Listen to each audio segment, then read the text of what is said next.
That afternoon, the sky over Denver turned a pale gray. A late autumn wind slipped through the window of my boutique. I was helping a regular pick out a silk scarf when my phone buzzed. On the screen was the message I'd later call the coldest knife of my life. Just as my customer walked to the checkout, I quietly opened the text. It was from David, my husband of 12 years. He'd written, "Julia, I'm leaving. I'm on my way to Florida, with Chloe. The joint account's empty now. Good luck." A chill ran straight down my spine. But instead of crying or shaking, I tightened my grip to keep my smile steady, then turned to my customer. "As soon as you try this scarf, I'd love to show you a pair of leather gloves we just got from New York. They'd be perfect for the cold coming up." She smiled and nodded. I wrapped the purchase in the boutique's signature silver paper. Only my eyes narrowed a little. The one sign my heart had just been crushed. As soon as she left, I set the phone down on the counter. I looked around the shop's soft yellow lights, the smell of fresh leather from the handbags, smooth jazz floating from a small speaker in the corner. Everything stayed calm on the outside. Inside me, a storm was rising. I opened the text again. The words were clear, cold, and brutal. He just ended a marriage with a few lines of text, I thought. No call. No face-to-face. Just a cheap message, like canceling a coffee date. I didn't answer right away. Instead, I locked the door, slid the bolt, and stepped outside. The late October air in Denver was dry and cold. Maple leaves scattered across the sidewalk, crunching under my heels. I tilted my head to the cloudy sky, and one question echoed inside me. How could the man who promised to protect me choose to be this cruel? Right then, another text from David popped up. "Don't bother begging. Chloe and I leave in the morning. I'll have someone send your stuff later." I let out a short, dry laugh. He thought I'd crumble. Thought I'd beg. What he didn't know was that for months, I'd been quietly preparing. As I slipped my phone into my bag, I told myself, "Fine, David. If you think you've written the ending, you're about to find out this is only the beginning of a new chapter." In that moment, I knew one thing for sure. I wasn't going to let my life be defined by the betrayal of a weak man. And instead of crying, I started thinking about my next move. Before everything fell apart, from the outside my family looked like a picture-perfect American scene. We had a 2-story wood house in a Denver suburb, a white picket fence, and a big oak shading the front yard. At holidays, I'd hang a wreath on the front door, and David liked stringing lights along the porch. People looking in would think they've got it all: a nice house, steady jobs, a solid marriage. But the truth was different. When he hit 40, David started to change. At first, I thought it was just a phase. He came home later more often, saying he had to put in extra hours to hit deadlines. Still, the pay that showed up in the account didn't add up. When I asked, he just gave a thin smile. "You worry too much, Julia. Men need some privacy sometimes." One spring night, when he said he had a late meeting, I accidentally saw an email receipt for an expensive dinner at an Italian restaurant downtown. The bill said, "Dinner for 2. My heart sank. That night I lay in our master bedroom, listening to the wind howl outside the window, and I realized the distance between us had turned into a deep gap. I acted right away. I opened a private account at a different bank and quietly moved all my personal savings there. I left a little in the joint account, so David wouldn't suspect. I remember sitting in the bank lobby with cold hands, keeping my face calm for the teller. A week later, David surprised me with, "Julia, why don't we put all the money into one account? It'd be easier. I could take care of you more." When he said that, I smiled, hiding the bitter feeling, and answered softly, "Sounds good." I agree. But inside, a chill ran down my spine. I knew the man in front of me wasn't my husband anymore. He was a stranger with growing secrets. David got obsessed with his age. He hit the gym every night, bought tight shirts that didn't fit his belly, and splurged on sneakers he used to mock as just for kids. He stood in front of the mirror longer, tried different hairstyles, and even started using slang that sounded forced to my ears. I still remember one Friday night. He came down the stairs in a fitted tee, his hair slicked with gel, and asked, "Do I look younger?" Seeing the look of hope in his eyes, I forced a smile, but my heart ached. I knew that smile wasn't for me. It was meant for someone out there. Those months, I felt like I was walking on thin ice. By day, I ran my boutique, the business I'd built with sweat. By night, I lay awake in the dark, listening for the sound of his car in the garage when he came home late. Some nights I'd hear him in the bathroom, whispering on the phone. His voice was low, but every word cut. I miss you. Don't worry. I'll sort it out. When I heard that, my heart raced and my knuckles went white from gripping the sheets. But I didn't storm in. I stayed still and listened, and I decided I wouldn't confront him until I had proof. I would wait. I would prepare. I didn't know then that the cruel text would come one fall afternoon. But I knew one thing for sure. David wasn't the partner I'd chosen anymore. And instead of waiting for pity, I'd started getting ready for the day he would destroy everything with his own hands. That night, after David's message, I locked the shop and drove home. The familiar road back to the suburbs was quiet, oak trees shedding yellow leaves that carpeted the way. Late October in Denver was dry and cold, wind whistling over the roofs and carrying the smell of wood smoke from chimneys.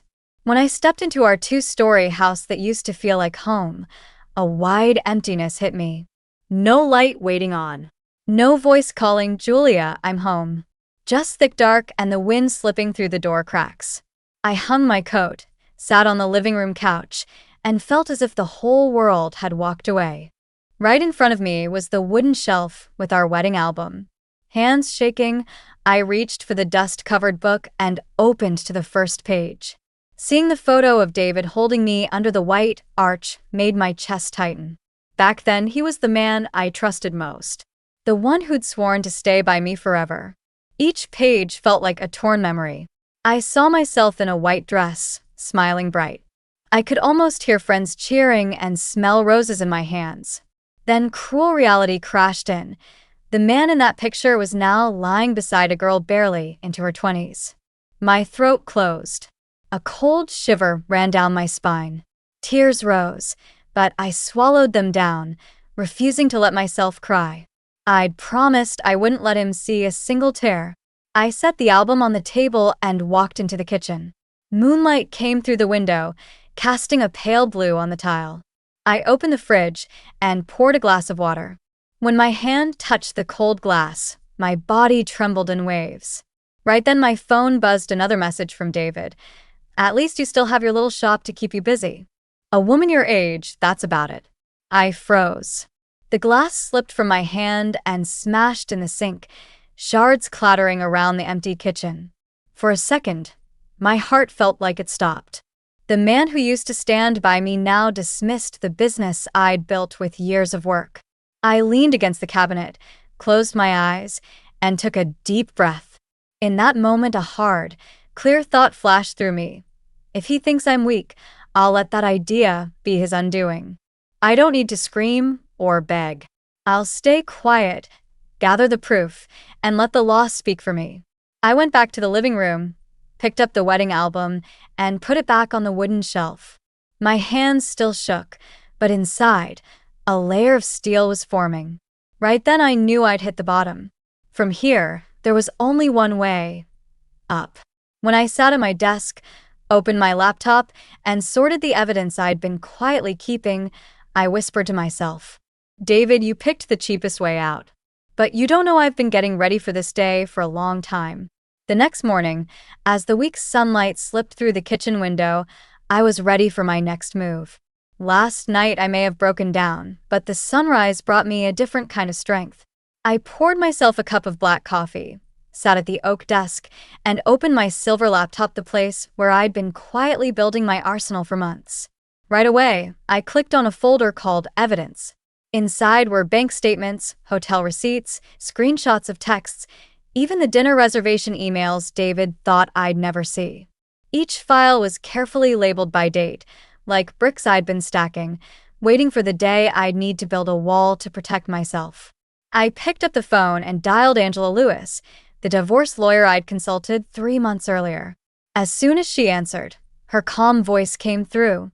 "Julia, I'm guessing he just made his first move?" I took a deep breath and said, That's right. He left. And he cleaned out the account. Perfect, Angela replied without missing a beat. We're ready. The paperwork's done.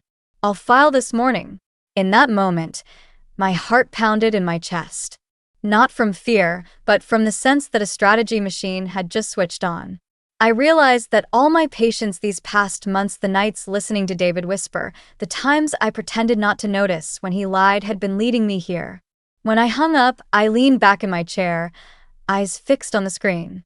I went over each piece of evidence, rearranged files, added the latest screenshots. Every click of the mouse felt like carving the truth deeper. David had written the case against himself. Then I remembered his cruel jab. That little shop of yours is just a hobby. I let out a cold laugh. That so-called hobby was my lifeline, the work I'd built with my own hands, and now it was also my shield against his betrayal.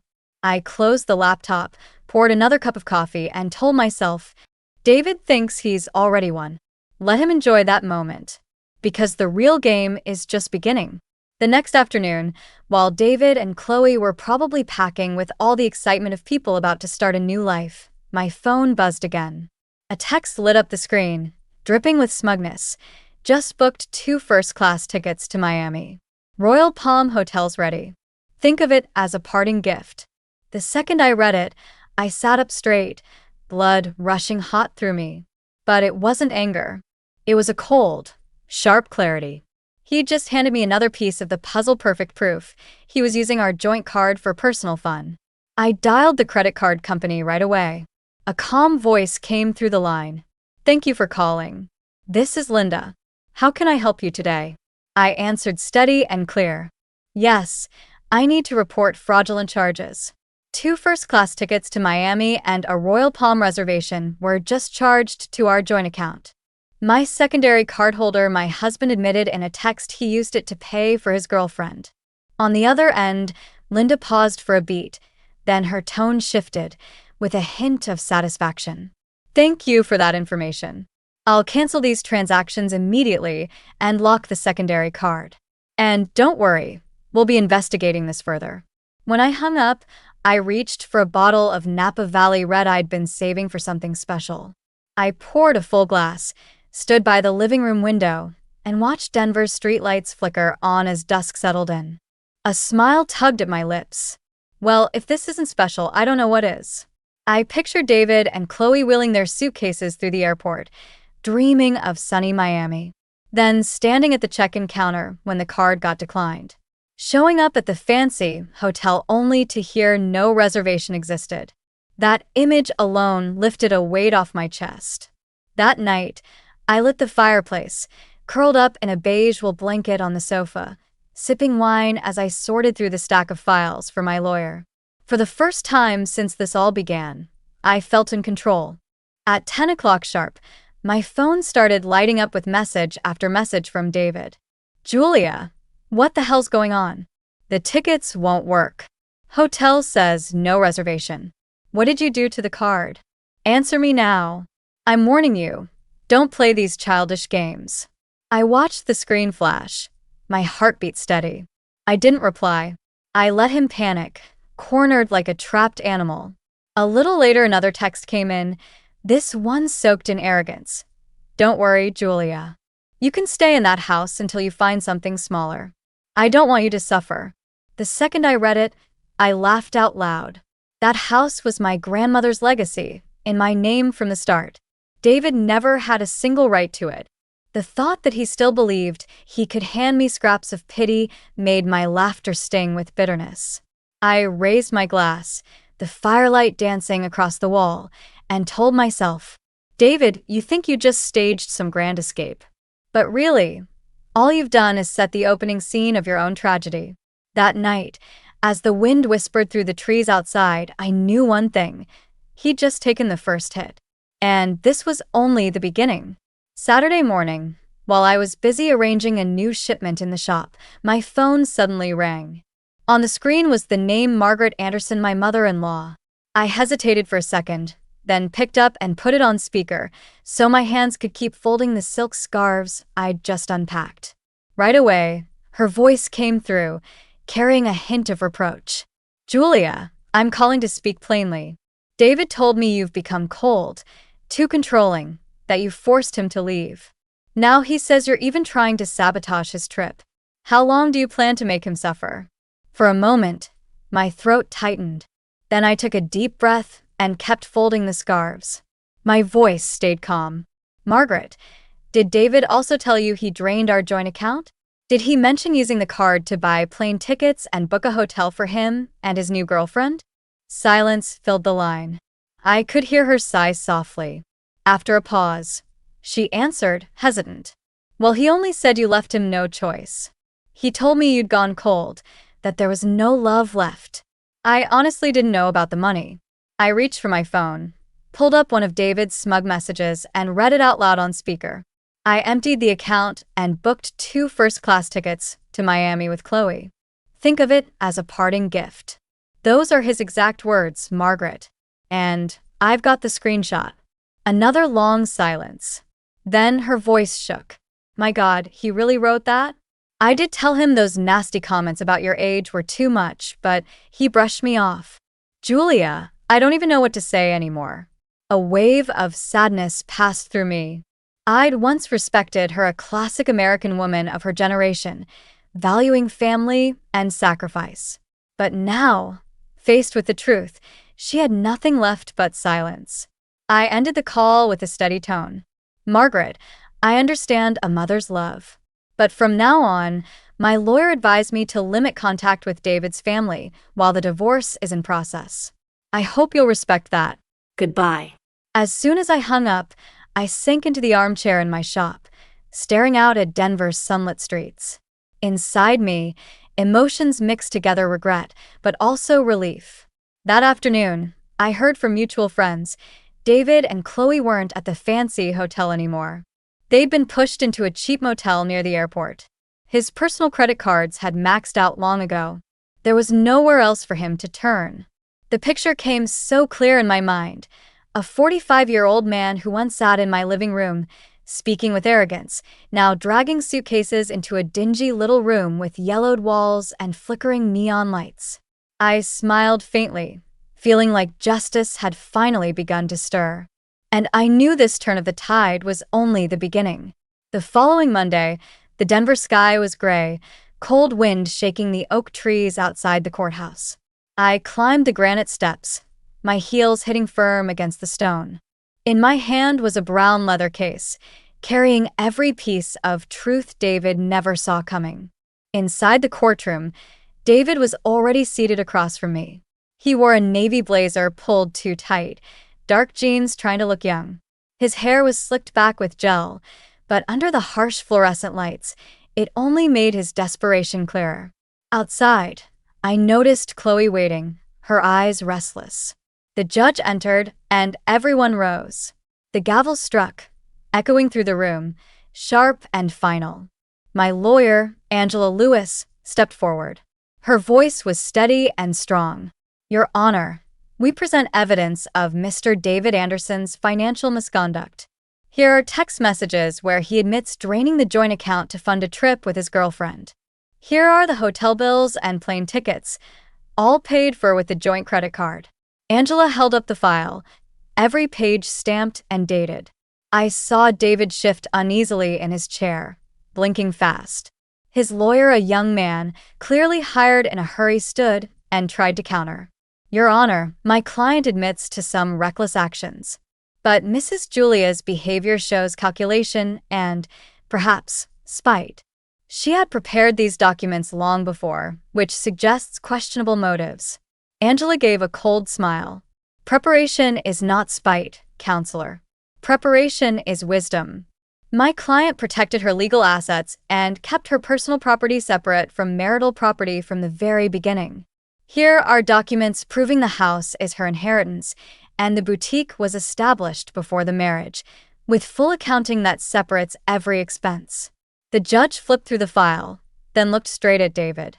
Mr. Anderson, do you deny withdrawing all the money from the joint account and using the credit card for this trip with your girlfriend? David swallowed hard, stumbling over his words. I just wanted a fresh start. I didn't think. A fresh start by committing financial fraud? The judge cut in, voice sharp. Do you understand this can constitute marital fraud? My heart pounded, but my face stayed calm. I locked eyes with David and saw panic breaking through the confidence he once used to challenge me. His lawyer tried one last angle. Your Honor, my client contributed to the growth of the boutique. At the very least, he deserves a share of the profits. Angela didn't hesitate. And how exactly did he contribute? By calling it a little shop and mocking his wife's effort? Or by using joint money to pay for hotel rooms with his girlfriend? The financial records are clear. Every invoice, every statement proves separation. My client built this herself, independently and transparently. The air in the courtroom felt heavy. I could hear the clerk's pen scratching fast, noting every word. Finally, the judge struck the gavel. The court finds Mr. David Anderson guilty of serious financial misconduct. All joint assets will be frozen during divorce proceedings. Mr. Anderson is ordered to repay the withdrawn funds within 24 hours. Furthermore, personal assets including the home and the boutique remain solely with Mrs. Julia Anderson. David jumped up, voice cracking. But I already spent the money. I can't. That's your problem. The judge cut him off coldly. The court doesn't care what you spend it on. When the session ended, I stood, straightened my coat, and walked out. My heels echoed on the marble floor, each step solid, each step claiming victory. At the door, I caught Chloe's voice, low and sharp at David. You told me everything was taken care of. And now? I didn't stop. I walked forward, letting the cold wind rush across my face, a wind that carried freedom. In that moment, I knew, from here on, David was only beginning to taste the price of betrayal.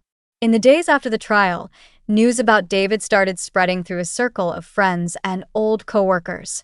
Denver isn't exactly a small town, but in the office world where he worked, gossip moved faster than any wind blowing across the Rockies.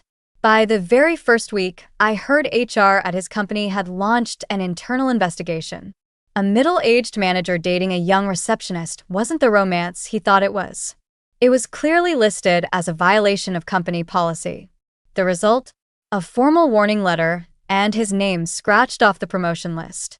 Through a former coworker who stopped by my shop to buy a bag, I learned David got into a heated argument with HR claiming age discrimination. But the company just added that complaint to his file, making things worse for him.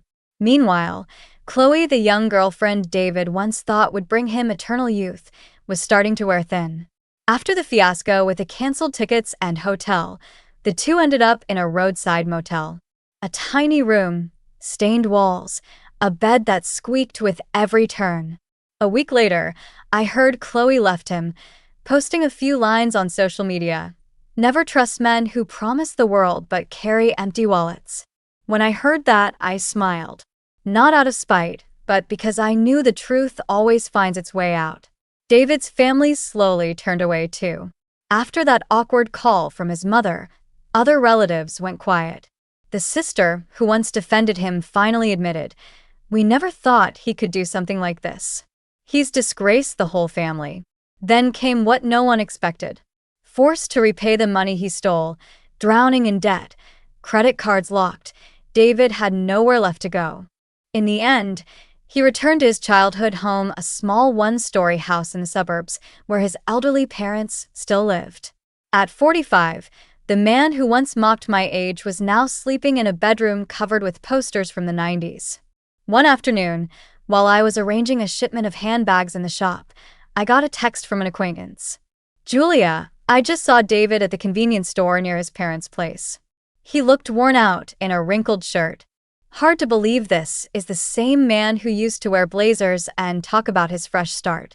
I read the message and felt a quiet relief. Not because he was suffering, but because justice was unfolding exactly as it should. David once thought he could toss me aside like an old thing and still shine. But reality proved one truth. Bad choices always come with a heavy price. That night, I sat alone by the window, watching the first snow of the season fall outside. I lifted my glass of wine and whispered, "David, you once had it all, but you threw it away for a fleeting illusion. And now, I'm the one who's truly free. As time passed, I started piecing my life back together. And strangely enough, David's betrayal became the spark that lifted me higher than I ever imagined. The little boutique on Denver's main street suddenly turned into a gathering place for women in the community. They didn't just come to shop, they came to share their own stories. Some whispered, "My husband cheated too. I came here to support you." Others laughed, buying an extra bag just to celebrate on your behalf. Every time I heard those words, my heart warmed. I realized the shop wasn't just a store anymore. It had become a symbol, a place where women found strength and solidarity. Sales grew so fast I had to hire more staff. By the third month after the divorce, I signed a lease for a second location in Boulder. Then came something I never expected. A local business magazine reached out. They wanted to write about me. Not as the betrayed wife, but as a businesswoman who knew how to protect her assets and herself. The interview took place in my bright, sunlit shop, while I was arranging a shipment of Italian leather bags. The reporter asked, "What do you think helped you stay strong through the crisis?" I answered without hesitation. Preparation, keeping finances separate, and most of all, trusting my own instincts. The article ran, and within days, my online sales skyrocketed. People stopped calling me David's ex-wife. They called me Julia Anderson, the woman who turned pain into business power. Then one summer afternoon, something unexpected happened. While I was checking inventory at the new shop, the door opened. Chloe walked in. She wore a simple dress, light makeup, her eyes carrying a mix of shame and hesitation. The moment she saw me, she came closer and spoke softly. "Julia, I owe you an apology. I believed David when he said you were cold, when he told me you stood in the way of his dreams. But then I became a victim of those same empty promises." I set the bag in my hands down on the counter and looked straight at her. In that moment, I didn't see a rival. I just saw another woman who'd been lied to. I nodded gently. What he called dreams were really just escapes. "You've learned that now, haven't you?" Chloe's eyes brimmed with tears as she nodded. Yes. I finally understand what it means to build something real instead of running away. When she left, I felt an odd sense of peace. I didn't hold anger anymore. I simply knew that David never had the right to define my worth, and he no longer had the power to destroy anyone else either. Another evening, after closing, I sat with the young staff I'd just hired. They asked about my business experience, and I told them, "Always keep your records neat. Keep personal and business finances separate. And never let anyone convince you that preparation is pointless. It's the very thing that saved me." They listened closely, jotting notes, their eyes bright with determination. And that's when it hit me. My story had grown beyond a broken marriage. It had become inspiration for other women, for young entrepreneurs, for anyone who'd ever been underestimated. That night, as I locked up the second shop, the streetlight cast my shadow long across the sidewalk. I looked up at Denver's clear blue sky and smiled. Because from the ashes, I had built something so much greater. A year after that cruel message, my life looked completely different. From one little shop in Denver, I'd opened 3 more branches, hired over 20 employees, and was shipping online orders all across America. People no longer called it my small boutique. They called it a rising brand. One evening, I stood on stage at a women's business conference in Dallas. Bright lights beamed down, and in front of me were hundreds of faces waiting to hear my story. The moderator asked, "Julia, what advice would you give to women just starting out?" I smiled, my voice steady through the mic. Prepare. Keep your personal and business finances separate. And trust your instincts. I was once called paranoid. My husband mocked me for overthinking. But that preparation saved me. It helped me keep everything I built. In the crowd, heads nodded. I saw women wiping away tears, maybe because they were fighting battles no one else knew about. Afterward, a young woman came up, hands shaking as she held a notebook. "My husband says I'm paranoid for keeping my own account. But hearing you today, I realize it's not paranoia. It's protecting myself." I placed my hand gently on her shoulder and said, "You deserve to be safe." Don't let anyone tell you preparation means a lack of trust. Preparation means believing in yourself. That night back at the hotel, I set a small frame on the desk. Inside wasn't a family photo, it was a printed copy of David's first text. "I'm leaving. The account is empty. Good luck." Right beneath it, I hung the plaque for Outstanding Female Entrepreneur of the Year. Every time I looked at them, I remembered, sometimes the sweetest revenge is overwhelming success. Meanwhile, through mutual acquaintances, I heard David was still living with his parents in the suburbs.